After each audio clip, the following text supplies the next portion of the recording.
სერბეთში საქართველოს საპარლამენტო დელეგაციის ვიზიტი გრძელდება. გვექნება შეხვედრა ევროპასთან ინტეგრაციის კომიტეტის თავმჯდომარესთან, სადაც ვისაუბრებთ უშუალოდ ევროპასთან ინტეგრაციის პრობლემატიკაზე და მათ შორის იმ მიღწევებზე, რომელიც სერბეთს აქვს ამ გზაზე. მოგეხსენებათ, სერბეთს უკვე გახსნილი აქვს მოლაპარაკებები დიდი ხანია და ისინი ასე ვთქვათ, ერთ-ერთი მოწინავე ქვეყანა ამ მხრივ.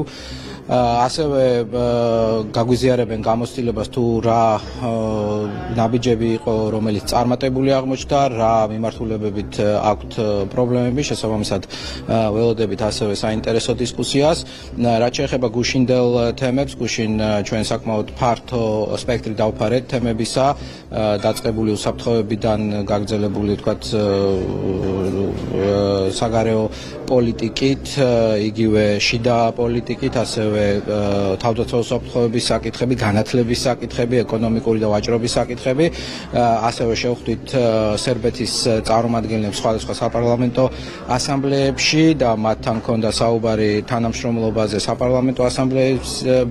საპარლამენტო ასამბლეების ფორმატში. დღეს ასევე ველოდებით საინტერესო დისკუსიებს და რა თქმა უნდა, მთავარი ამოცანა არის ჩვენსა და სერბეთს შორის ურთიერთობების გაფართოება, გაღრმავება და ორ ქვეყანას შორის არა მხოლოდ საპარლამენტო, არამედ პოლიტიკური, ეკონომიკური, სავაჭრო ურთიერთობების კიდევ უფრო ახალ ეტაპზე აყვანა.